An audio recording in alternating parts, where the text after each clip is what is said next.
Broadcasting live from WOUB TV in Athens, this is Newswatch. Classes resumed today at Ohio University, but Athens is still on a boiler alert. Good evening, I'm Justin Holbrook. Thanks for joining us. Athens City extended the all-city boiler order until 2:40 in the morning. A boiler order is a precautionary measure. The city reports that the water may be discolored or have air in it. The city has distributed water bottles yesterday and today from 8 to 6 at the community center. Customers who are homebound may coordinate for a delivery of bottled water by calling the Athens County Emergency Management Agency at 740-594-2261. A water main break on West State Street at 5:30 in the morning yesterday affected the water. City engineer Andy Stone says it's rare for lean to break like this, but it happens. The pipe is currently being repaired and the advisory may extend until it's fixed. Protests against President Donald Trump continue around the country as well, and here in Athens County. Ohio University's students and faculty members gathered on the steps of the Athens County Courthouse earlier this afternoon. Protesters threw a mock funeral for democracy. The fake service included a eulogy and personal reflections from protesters wanting to share their thoughts and stories. So many different identities on this campus in this town. So there are so many different stories and so many different emotions being felt in one condensed space. So you have women, you have people of color, you have local Appalachian folk who were in support of Trump, but we all have our thoughts and we all have our beliefs that deserve to be shared. Back in November, President Trump won 81 of 88 counties in Ohio, but Athens County was not one of them. Ohio University's Muslim Student Association is hosting a gala this Sunday night. The MSA is expecting 250 people to come, and tickets are already sold out. The association is arranging the MSA night to present the Muslim community to OU students and faculty. Abdul Wahab Al-Salami is the president of MSA, and he's organizing the night. He says the event is for a better understanding of the diversity of Islam, but the people will also be entertained. We are gonna present some different performances and different styles of comedies and different style of cultures, and to show our diversity that we are bringing the Muslim community. It's not just one culture. They are coming from different societies, from different culture, from different races. So we are showing that we are just one community, but we are diverse inside of the community. The MSA night will be in the Baker Center Ballroom. Athens Mayor Steve Patterson and OU's interim president David DeScutner are expected to attend. An Ohio prisoner faces new charges after allegedly threatening President Trump and federal judges in letters. Authorities say Rodney Cedrus threatened to hurt a number of officials with mail. Cedrus sent the letters to the FBI and Public Defender's Office last month. Some of the mail contained white powder that turned out to not be harmless. Prosecutors say that turned out to be harmless, Prosecutors say the former Chillicothe man was indicted this week on multiple counts of mailing threatening communications. He is in the Lebanon Correctional Institution for convictions that include arson, aggravated robbery, and theft. A year-long investigation found Ohio University's professor has been allegedly sexually harassing females. The ECRC released findings that concluded English professor Andrew Escobedo had engaged in a pattern of exploiting females who are subordinate to him. The Dean of College of Arts and Sciences recommended a consideration of termination and loss of tenure. The ECRC investigated claims from 6 victims. Escobedo's alleged allegations and actions range from inappropriate touching to sexual harassment, non-consensual sexual conduct, and hostile workplace accusations. Go to woub.org to see the detail of the investigation. Roderick McDavis's time as president of Ohio University has officially ended.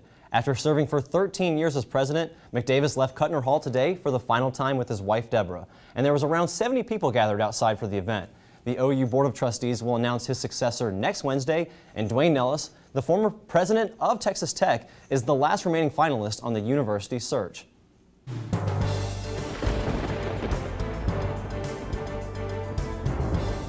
From the Newswatch Weather Center, I'm forecaster Ethan Emery, and today we've seen some fairly mild temperatures for this time of year in February. The high today actually reached 64 degrees, which is very abnormal for this time of year. You see right now temperatures still around 59 degrees, mostly clear skies. Those winds out of the southwest at 5 miles per hour, which is actually feeling that warm air. And that dew point is still at 43 degrees, and that pressure is rising at 29.79 inches.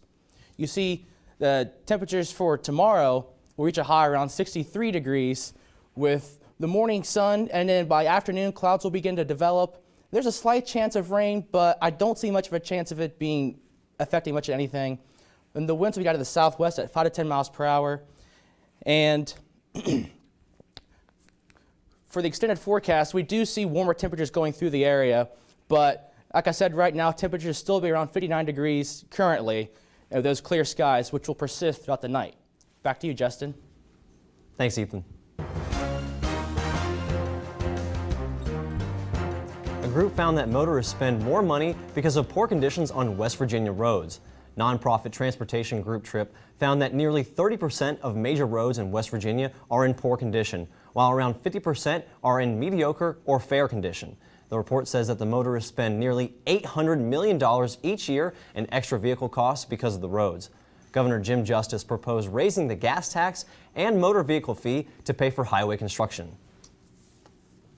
Ohio lawmakers propose a law that removes sales taxes from feminine hygiene products. The bill pushes feminine hygiene products to be considered medically necessary. This status would make the products tax exempt under Ohio law. Representative Bridget Kelly of Oakley says that the state would miss $4 million a year if the tax was nixed. Advocates of the proposed legislation say it could save women nearly $2,000 in their lifetime. Kentucky's public pension system might be in worse shape than previously thought. The system faces around $18 billion in the unfunded liability. The Lexington Herald-Leader reports the potential problem means taxpayers could pay more money to honor over 300,000 pension commitments. Kentucky Retirement Systems will select a company to perform another assessment of its financial health. In Washington, D.C., Senate confirms a head of an agency while the FBI decides whether or not to charge former National Secretary Advisor Michael Flynn. Meanwhile, President Trump travels to South Carolina to tour an aircraft manufacturer plant. These stories and more when Newswatch returns.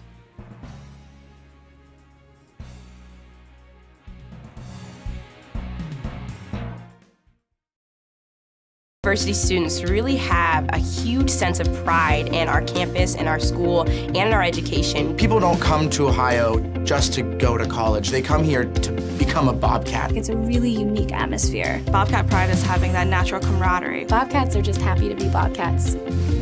My favorite time of year at Ohio has to be homecoming. When the alumni come back, you can see that the love of this university doesn't fade. Once you're a Bobcat, you're always a Bobcat. The student body here at Ohio University absolutely is a family. The students support one another. You become this unit, this big, friendly family unit. There's this connectedness. You feel a part of something. Driving in on the highway and just seeing the red bricks and the trees again, it's just like coming back home. There's great students, great professors. You just walk around campus and think, oh my gosh, I can't believe I go here. I feel like I matter in the community, and I feel like I matter here at Ohio University. It's home. Athens is home. I knew that I wanted to come to Ohio University from the very first time I visited here. There's something about the campus that grabs you. It was really comforting. Very welcoming. It's one thing to write down your name and your GPA and that kind of stuff and send it in. It's another thing entirely to be here and see how great it is. The campus here is just electric. Absolutely gorgeous. Everything just looked really college-like. I looked at my mom and I said, this is it. And she said, the tour's just started. I said, no, you don't understand.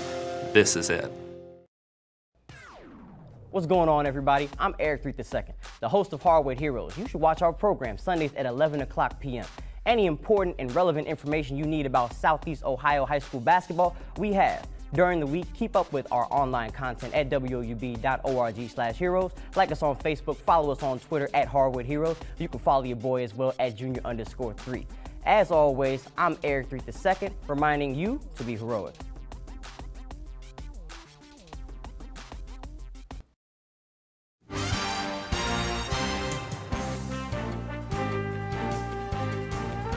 The Senate confirmed Scott Pruitt to head the Environmental Protection Agency today. The vote was 52-46 and closely followed party lines. Democratic Senators Heidi Heitkamp of North Dakota and Joe Manchin of West Virginia, who both represent energy-producing states, voted for Pruitt. Moderate Republican Susan Collins of Maine voted against him. In a last fit of protest, Democrats kept the Senate in session overnight so they could make speeches about their concern with Pruitt and his close ties to the oil and gas industry.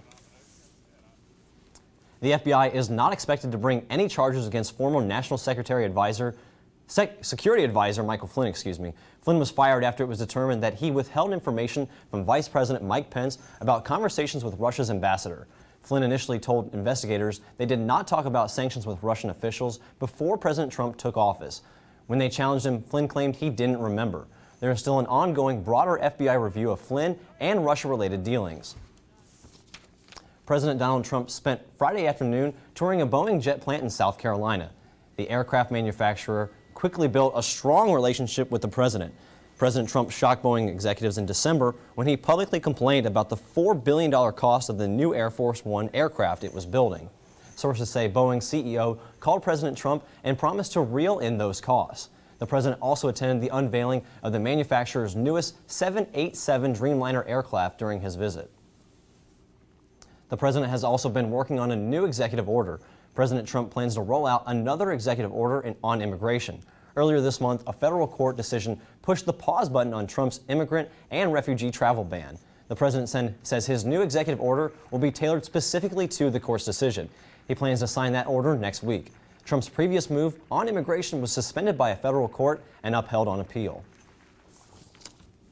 Before heading out on President's Day, Senate Majority Leader Mitch McConnell said Republicans are making progress on Obamacare repeal, but there are still a few firm details on what a replacement might look like, mainly because of the disagreements within the party. Karen Kafer reports from Washington. Senate Majority Leader Mitch McConnell said Friday that Republicans will keep moving forward on their goal to repeal and replace the Affordable Care Act on their own. It's clear that in the early months, it's going to be a Republicans-only exercise. We don't expect any Democratic cooperation on the replacement of Obamacare. But Republicans themselves remain divided on how much to scrap and what to keep. Certain taxes on higher-income Americans, insurers, and others, and Medicaid expansion are among flashpoints. Some conservatives want to throw out the entire law, warning against Obamacare Light. Add to that mixed signals from the president and raucous constituent town halls, where supporters of the law have been shouting against a repeal. Wrong, wrong, wrong. Thursday brought a sense of the GOP timeframe. After the House returns following the President's Day, we intend to introduce legislation to repeal and replace Obamacare. We're doing Obamacare. We're in final stages. We should be submitting the initial plan in March, early March. But Democrats point to delay and disarray over what the GOP has described as their top priority. They've been banging to the moon for 7 years about the Affordable Care Act. They haven't come up with a plan yet. Republicans say the confirmation of Tom Price as HHS Secretary was a key step. He met with House Republicans on Thursday. Congress will return to the Capitol on February 27th. In Washington, I'm Karen Kafer. Around 9 million people have used the Affordable Care Act to get help with insurance. On Wall Street today, Dow Jones, S&P, and NASDAQ all increase while Rocky Brand stays unchanged. Here's your stocks for today.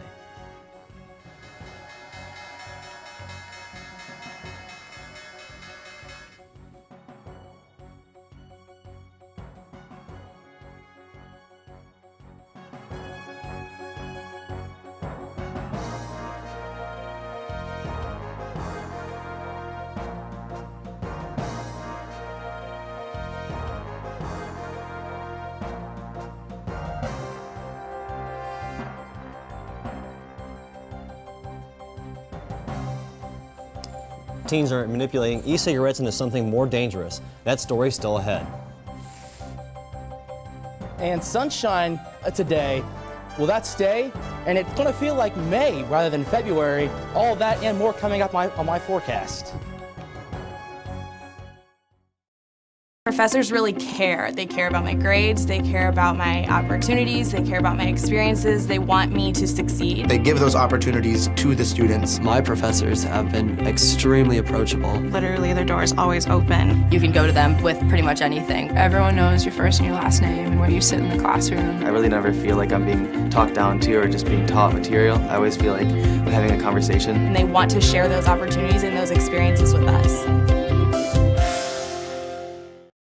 Ohio University University students really have a huge sense of pride in our campus, in our school, and in our education. People don't come to Ohio just to go to college. They come here to become a Bobcat. It's a really unique atmosphere. Bobcat pride is having that natural camaraderie. Bobcats are just happy to be Bobcats. My favorite time of year at Ohio has to be homecoming. When the alumni come back, you can see that the love of this university doesn't fade. Once you're a Bobcat, you're always a Bobcat. I knew that I wanted to come to Ohio University from the very first time I visited here. There's something about the campus that grabs you. It was really comforting. Very welcoming. It's one thing to write down your name and your GPA and that kind of stuff and send it in. It's another thing entirely to be here and see how great it is. The campus here is just electric. Absolutely gorgeous. Everything just looked really college-like. I looked at my mom and I said, "This is it." And she said, "The tour's just started." I said, "No, you don't understand. This is it." The student body here at Ohio University absolutely is a family. The students support one another. You become this unit, this big, friendly family unit. There's this connectedness. You feel a part of something. Driving in on the highway and just seeing the red bricks and the trees again, it's just like coming back home. There's great students, great professors. You just walk around campus and think, oh my gosh, I can't believe I go here. I feel like I matter in the community, and I feel like I matter here at Ohio University. It's home. Athens is home.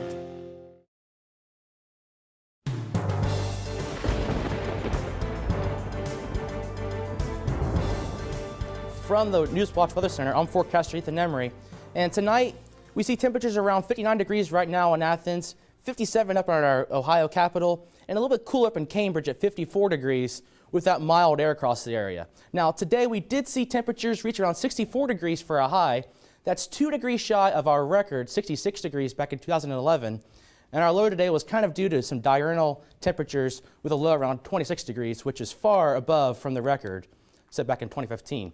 Now this is all due to this warm front over here, which is bringing all that surge of warm air up across from the Gulf of Mexico, bringing in that warmer, milder temperatures.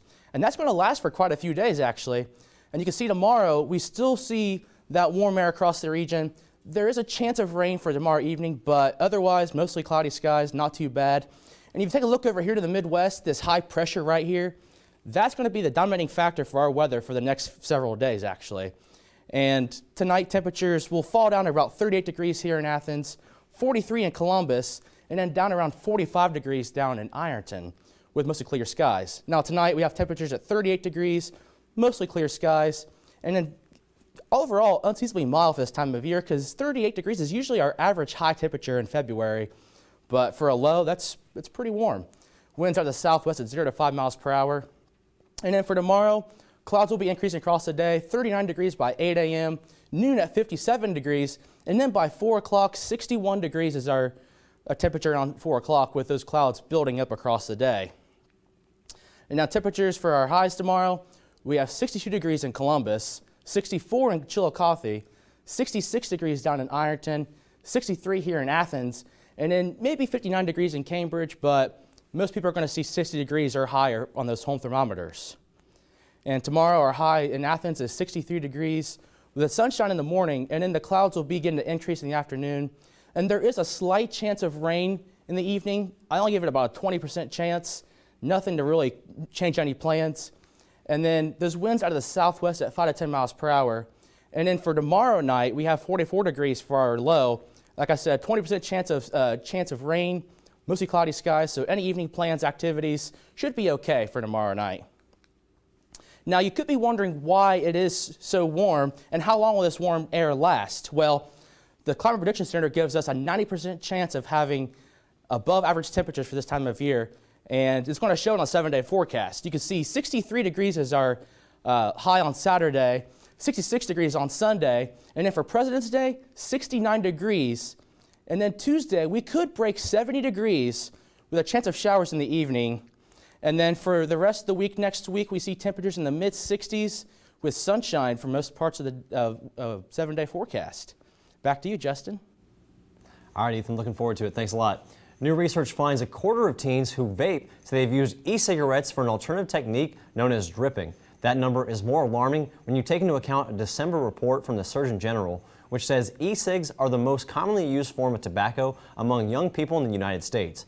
Dripping exposes these young vapors to a whole new set of risks. Kim Hutcherson explains in today's Health Minute. The normal process of vaping relies on an e-cigarette's reservoir and wick to feed liquid to a heating coil within the device. The liquid turns into a vapor, which is then inhaled.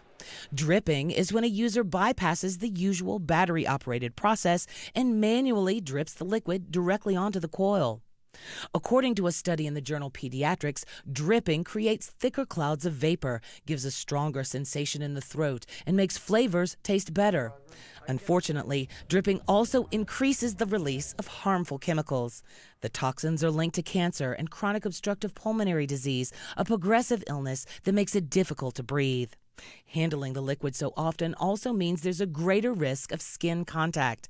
If enough liquid is spilled, a vapor could be exposed to toxic levels of nicotine.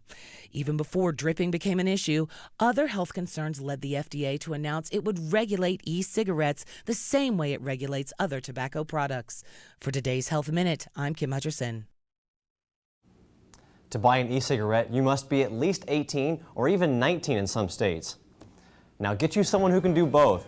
That's the theme today because I'll be bringing you sports news from around the area. Coming up after the break, I'll have a full rundown of what's going on this weekend for Ohio athletics. Plus, I'll show you which girls' high school basketball teams kept their season alive last night by winning their sectional title. It's all coming up next on Newswatch. But first, here's a look at what's coming up tonight on your public television station.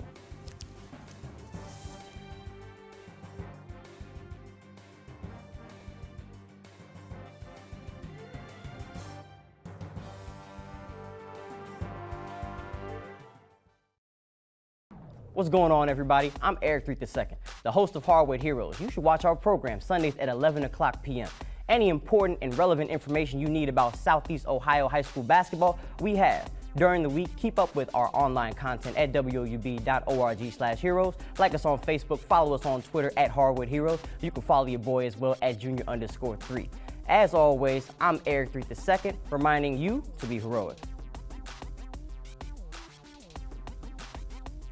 Ohio University students really have a huge sense of pride in our campus, in our school, and in our education. People don't come to Ohio just to go to college. They come here to become a Bobcat. It's a really unique atmosphere. Bobcat pride is having that natural camaraderie. Bobcats are just happy to be Bobcats. My favorite time of year at Ohio has to be homecoming. When the alumni come back, you can see that the love of this university doesn't fade. Once you're a Bobcat, you're always a Bobcat. My professors really care. They care about my grades, they care about my opportunities, they care about my experiences, they want me to succeed. They give those opportunities to the students. My professors have been extremely approachable. Literally, their door is always open. You can go to them with pretty much anything. Everyone knows your first and your last name and where you sit in the classroom. I really never feel like I'm being talked down to or just being taught material. I always feel like I'm having a conversation. And they want to share those opportunities and those experiences with us. I knew that I wanted to come to Ohio University from the very first time I visited here. There's something about the campus that grabs you. It was really comforting. Very welcoming. It's one thing to write down your name and your GPA and that kind of stuff and send it in. It's another thing entirely to be here and see how great it is. The campus here is just electric. Absolutely gorgeous. Everything just looked really college-like. I looked at my mom and I said, "This is it." And she said, "The tour's just started." I said, "No, you don't understand. This is it."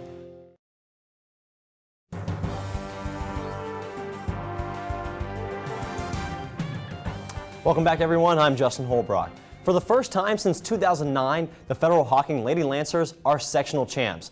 Last night, the girls basketball team outlasted Sims Valley 52-44 to clinch the Division IV sectional title. The Lancers were led by senior Destiny Tabler, who poured in a game-high 26 points while adding 8 rebounds and 5 steals in the win. The girls return to the court next Thursday at 6:15 when they take on #1 seed Notre Dame in the district semifinal at Jackson High School. Another team that clinched a sectional title last night was the defending state champ Waterford Wildcats. The top-seeded Wildcats breezed past Trimble and a 27-point win to give their team their 13th straight sectional title. Allie Kern and Megan Ball combined for 27 points and 18 rebounds in a game Waterford led the entire time. Next up, Waterford takes on #4 seed Fairfield at noon next Saturday from Jackson. One team that's not advancing is the Lady Vinton County Vikings. They fell by 8 points to Fairfield Union last night in the Division II sectional semifinal. The Vikings pulled within 4 points with just under 3 minutes left, but never got closer than that. Free throws made the biggest difference, with the Falcons making 22 and Vinton County only made 8. 5 games are all that remains for the Ohio men's basketball team in the regular season. Right now, the Bobcats are second in the MAC, and if they stay in the top 4, they'll advance straight to Cleveland for the quarterfinals of the MAC tournament. Tomorrow, Ohio takes on Bowling Green, who the Bobcats beat by more than 20 points a few weeks ago on the road. In that game, Ohio tied its most points scored this season with 96 in a win anchored by 18 made three-pointers. Tip-off is set for 2 o'clock against a Falcons team that's ranked second to last in the MAC. And head coach Saul Phillips was out at Brony's last night for his weekly radio show to get fans excited for tomorrow's game. But last night's show had a few more spectators than usual thanks to yesterday's water main break that inspired students to hit the bars to enjoy their day off. Phillips played along saying, quote, "These are my people." Well, never a dull moment when Saul's on the mic, that's for sure. The women's basketball team has some action of its own tomorrow when they face off against Kent State on the road. First place in the MAC East belongs to the Bobcats, but they're only 1 game ahead of the Golden Flashes.